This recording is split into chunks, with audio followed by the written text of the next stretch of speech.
And what if I told you that while you're sitting in traffic, scrolling through your phone at a red light that's been red for 7 minutes, calculating whether you can afford both groceries and gas this week, stressing about a work email that could have been a text, which could have been nothing. There are actual places in America where people still wake up to silence, places where your commute is 30 seconds, where your office has a view of mountains you own, where the concept of rush hour is so foreign, so absolutely baffling, that if you tried to explain it to a local, they'd look at you like you just described a religion based on suffering. And here's the really twisted part. These places aren't exotic. They're not expensive. They're not reserved for the ultra-rich or the criminally insane. They're just there, sitting in the middle of America, quiet, affordable, almost suspiciously ready for you to show up and build the life you keep promising yourself you'll start someday. But nobody talks about them. The algorithm doesn't push them. Your Instagram feed isn't flooded with influencers homesteading in Montana, because there's no Wi-Fi strong enough to upload a reel from the middle of actual freedom. These states are America's best-kept secret, the escape hatch, the cheat code, the place where independence isn't a motivational poster on your wall, it's just Tuesday. So before Jeff Bezos turns Wyoming into a drone testing facility, before Elon decides Montana needs a hyperloop, before your landlord raises your rent again because the market is hot, translation, we can, so we will. Let me show you the 5 states where you can actually, genuinely, unironically live free. And I'm not talking about freedom in the abstract philosophical, I read Thoreau once sense. I'm talking about real freedom, the kind you can measure in acres, the kind that doesn't require a permit. Oh, and real quick before we dive in, if this video makes you dream of ditching your cubicle for a cabin, of trading your subway pass for a pickup truck, of living somewhere where people still wave at strangers, maybe smash that like button. Subscribe if you want more videos about escaping the matrix without joining a cult or eating beans exclusively for 5 years. I know. Engagement is corporate speak. Algorithms are manipulative. Freedom means rejecting systems designed to exploit your attention for profit. I get it. I agree. Completely. But also, I have bills. YouTube likes clicks. And if you want me to keep making videos that help you escape to places where bills are shockingly lower, we gotta play the game a little. So here's the deal. You click, I research. You subscribe, I keep exposing the places where you can buy 20 acres for the price of a used Corolla.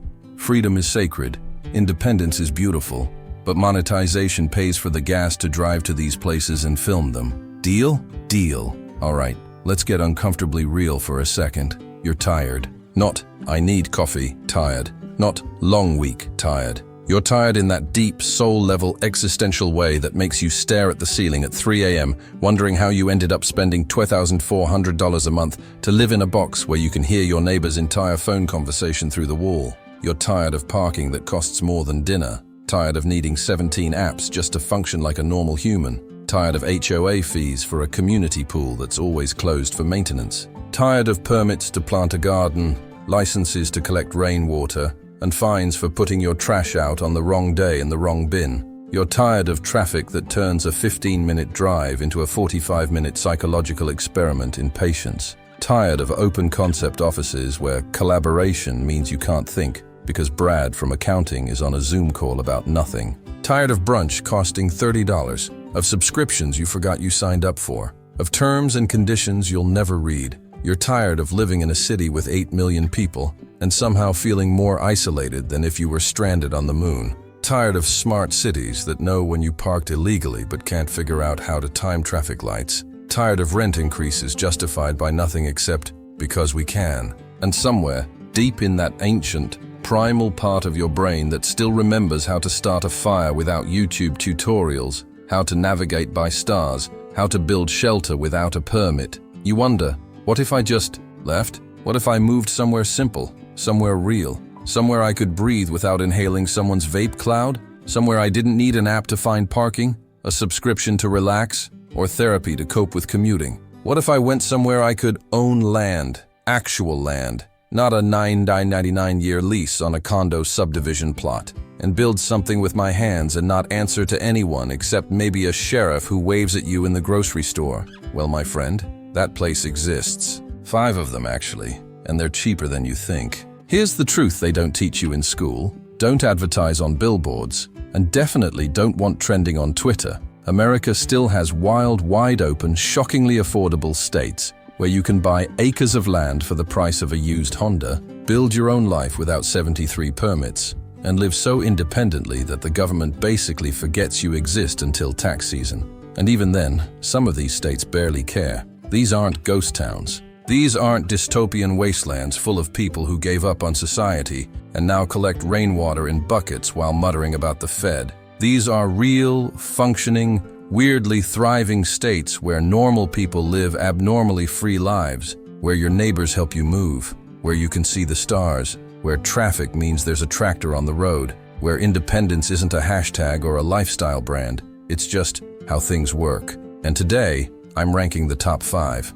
Not by GDP, not by population, not by how many Starbucks per capita or Fortune 500 companies headquartered there. By one simple, beautiful metric. How easy is it to move there, buy land, build a life, and live so independently that you forget what synergy means? So buckle up, grab your imaginary cowboy hat, and let's go find your future home. Number 5, Wyoming. The state with more antelope than people. And somehow that works perfectly. Let's start with the facts, because the facts alone sound like someone made them up to win a bet. Wyoming has a population of roughly 580,000 people. That's it, across the entire state. For context, that's fewer people than the city of Baltimore. It's fewer people than attended that one Taylor Swift concert. It's basically one medium-sized American city, spread across the 10th largest state in the country. The result? Space. Endless, glorious,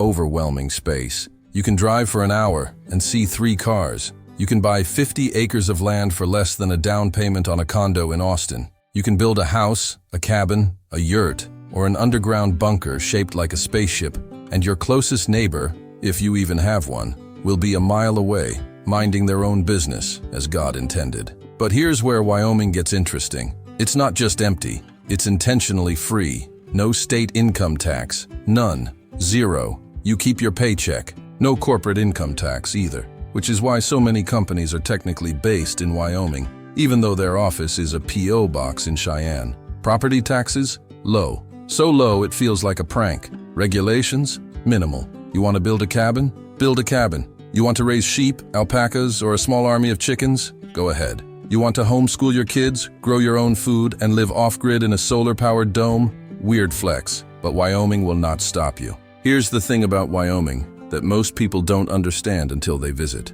The emptiness isn't depressing, it's liberating. In a city, you're surrounded by people, but you're invisible.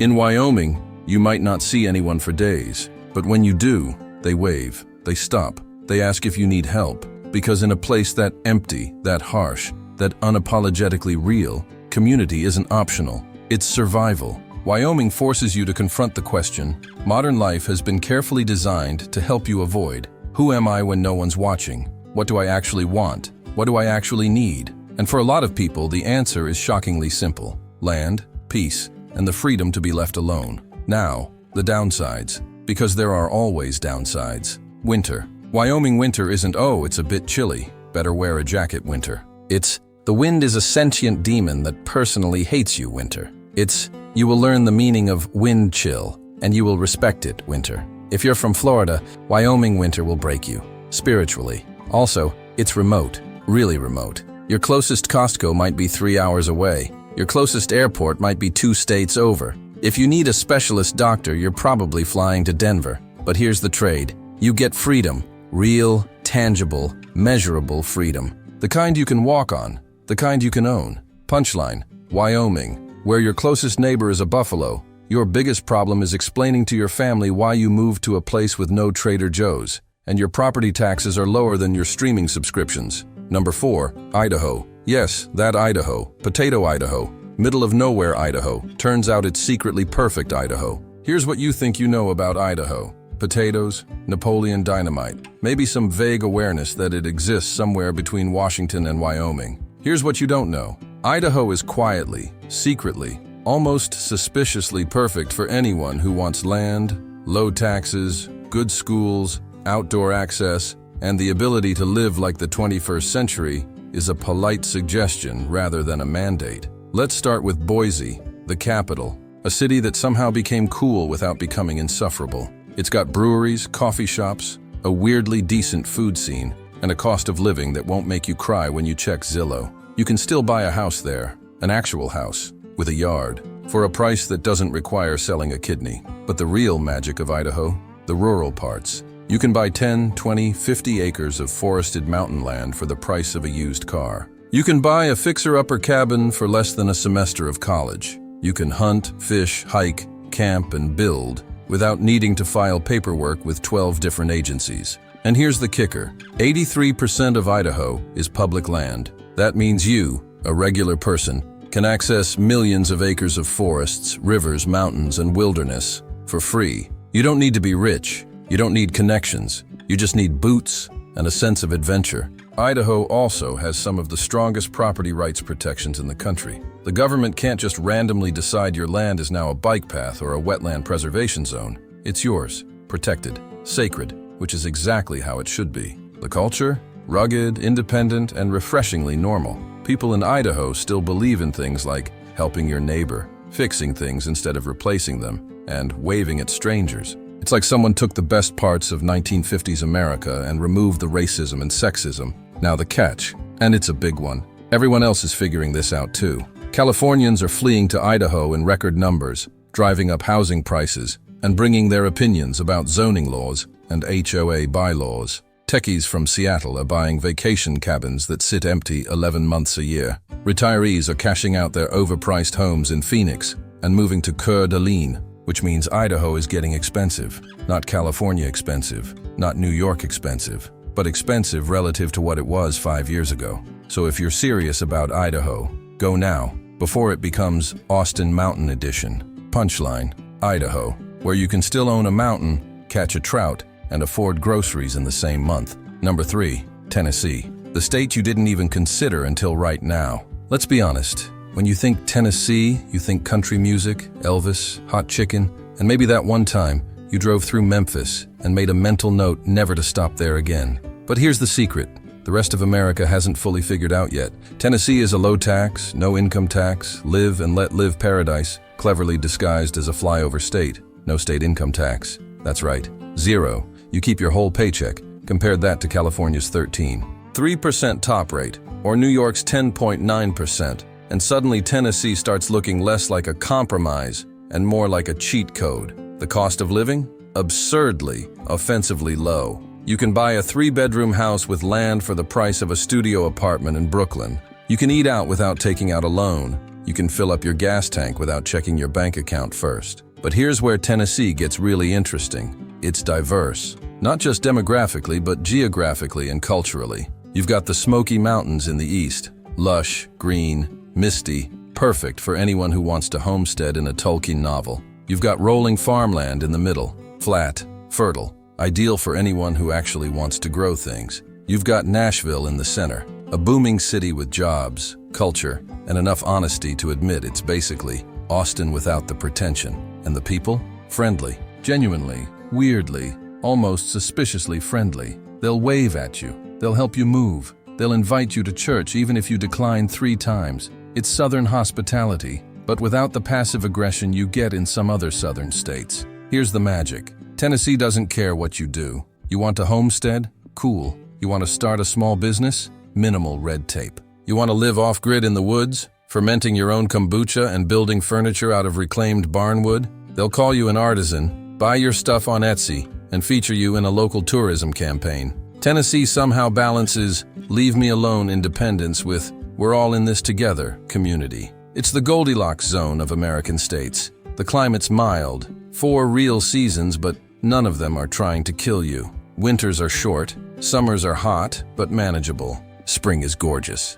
Fall is Instagram-worthy. The downside? Humidity. Tennessee humidity is the kind that makes you question your life choices the moment you step outside in July. It's thick. It's sticky. It's the reason Southerners move slow, because moving fast is physically impossible. Also, tornadoes. Tennessee is in Tornado Alley, Extended Edition. Not as bad as Oklahoma, but bad enough that you'll want a basement. But if you can handle sweating and the occasional need to hide underground, Tennessee offers a shockingly good life for shockingly little money. Punchline, Tennessee. Where the cost of living is low, The tea is sweet, the people are real, and nobody asks what you do for a living because they're too busy actually living. Number 2, Alaska, the final boss of independence, the ultimate test. The place where freedom isn't a vibe, it's a survival skill. Let's get one thing absolutely crystal, painfully clear. Alaska is not for everyone. Alaska is not for people who need a Starbucks within 10 minutes or they'll perish. Alaska is not for people who think roughing it means a hotel without room service. Alaska is not for people who look at a grizzly bear and think, I should take a selfie with that. Alaska is for people who want freedom so badly. They're willing to live in a place where the sun disappears for 2 months like a deadbeat dad, where winter temperatures make Wyoming look tropical, and where half the wildlife is actively trying to eat you. But if you're serious, if you're really serious about independence, about self-reliance, about living off-grid and off-radar in a place so remote that the government basically sends you a check every year just to acknowledge your existence, Alaska is calling. Here's the deal. Alaska pays you to live there, the permanent fund dividend. Every resident gets a yearly check from the state just for living there. It's funded by oil revenue, and the amount varies, but it's usually between $1,000 and $2,000 per person per year. That's right, Alaska has reverse rent, universal basic survival, a participation trophy for not fleeing to Hawaii. And that's just the start. No state income tax, no state sales tax. You can hunt, fish, trap, and forage to supplement your food. You can homestead, literally claim free government land if you're willing to live on it and develop it. You can build without permits in many rural areas. You can disappear into the wilderness and become a legend whispered about in Anchorage diners. Oh yeah, Dave? Dave went north, built a cabin, hasn't been seen in 4 years. Heard he's thriving though. Saw a moose once, said it was spiritual. Alaska is staggeringly beautiful. Mountains that look like they were designed by a committee of angels with unlimited budgets. Forests so thick you can't see 20 feet ahead. Rivers full of salmon so abundant it feels like a glitch in the Matrix. The culture is tough, practical, and refreshingly free of BS. People in Alaska don't care what your job is, what you studied, or what your Instagram looks like. They care if you can start a fire, if you can fix an engine, if you'll help dig someone's truck out of a ditch at 2 a.m. in 30-degree weather. Alaska is America's last frontier, and it's still wild. Now, the downsides, and they're significant. Everything is expensive. A gallon of milk can cost $8. A loaf of bread, $6. Shipping costs are insane. If you order something online, expect to wait weeks and pay extra. Amazon Prime is technically available, but in many areas, 2-day shipping is a joke told by someone who's never seen a map. Everything is far. Your closest Costco might be a 4-hour drive. Your closest hospital might be a flight away. If you live in a village, supplies come by plane or boat, and if the weather's bad, you wait, and the isolation is real. Alaska has the highest rates of seasonal depression, suicide, and alcoholism in the country. The darkness gets to people. The cold gets to people. The loneliness gets to people. But for the right person, the kind of person who thrives in solitude, who finds peace in silence, who wants freedom more than comfort, Alaska is paradise. Punchline: Alaska, where independence isn't a lifestyle choice, it's a daily negotiation with nature. And if you survive, you'll never feel more alive. Number 1, Montana, the gold standard. The final answer, the place where freedom, beauty, and affordability somehow still coexist in 2025. Montana is what happens when you take Wyoming's freedom, Idaho's beauty, Alaska's independence, and Tennessee's livability, and combine them into one near-perfect state. Big sky, bigger land, zero sales tax, affordable property, a government that mostly leaves you alone unless you're doing something truly stupid, like trying to ride a moose or open a meth lab. Don't ride the moose.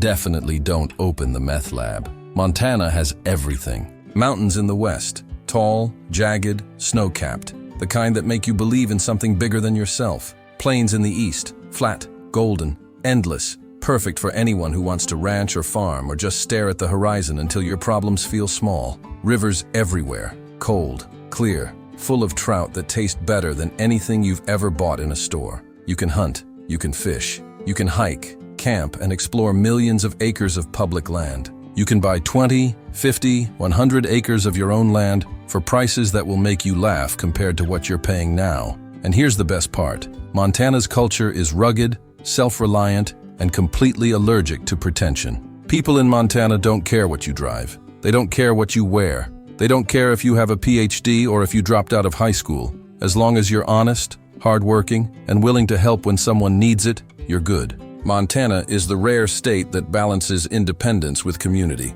You can live off-grid, alone, unbothered, but if your truck breaks down, 3 neighbors will show up with tools before you finish calling ATA. The cost of living is still reasonable. Not cheap anymore. California refugees and remote workers have driven up prices in places like Bozeman and Missoula, but compared to most of America, it's shockingly affordable. The government is small, practical, and generally rational. Taxes are low. Regulations are minimal. You can build, create, and live without needing permission from 17 bureaucrats who've never left the city. And here's the secret sauce, the thing that keeps Montana perfect. It's still under the radar. It's too cold for the tech bros who want year-round sunshine. It's too far for the influencers who need direct flights to LA. It's too real for the people who panic if they can't find oat milk at the grocery store. Which means Montana is still Montana, for now. Punchline: Montana, where the sky is big, the land is bigger, and the only thing more expansive than the views is your property line. So here's where it gets real. Here's where the fantasy becomes a decision. You're not just choosing a state, you're choosing a life. A life where you don't need Amazon Prime because you built your own furniture. Where networking means knowing your neighbors' names, not collecting LinkedIn connections. Where independence isn't a motivational quote on a wall, it's breakfast. A life where you wake up to silence. Where your commute is 30 seconds. Where you can see the stars every single night, not because you drove somewhere special, but because you live somewhere real. But here's the catch, and it's the only catch that matters. Time is running out. Every month, more people wake up. More people realize the city is a scam. More people sell their overpriced apartments and buy land. More people move to these states. Prices rise. The secret spreads. Montana is already changing. Idaho is already booming. Tennessee is already growing. And eventually, these places will become expensive. They'll become crowded. They'll become the thing people are trying to escape from. So the question isn't, are these states perfect? The question is, do you want to keep scrolling, or do you want to start living? Because the land is still there, the freedom is still real. The life you've been dreaming about, the one where you're not trapped, not stuck, not slowly dying in a cubicle, is still possible, but only if you move. There you have it. 5 states, 5 chances to escape. 5 places where simple, independent living isn't just possible, it's normal. Montana, Alaska, Tennessee, Idaho, Wyoming. One of them is calling you. You just have to listen. So here's what you do next. Pick one, research it, visit it, drive through it, talk to people who live there. And then ask yourself one honest question. Am I brave enough to bet on myself? Because moving to one of these states isn't about giving up. It's about choosing something better, something real, something yours. Oh, and if you're wondering which states to absolutely, unequivocally avoid, unless you enjoy traffic, taxes, and the slow erosion of your soul, that's the next video. It's already uploaded. It's spicy, it's honest, and it might make you realize you're currently living in a nightmare. Click it now, before I send you to New Jersey without GPS. Stay free, stay curious, and maybe, just maybe, start packing.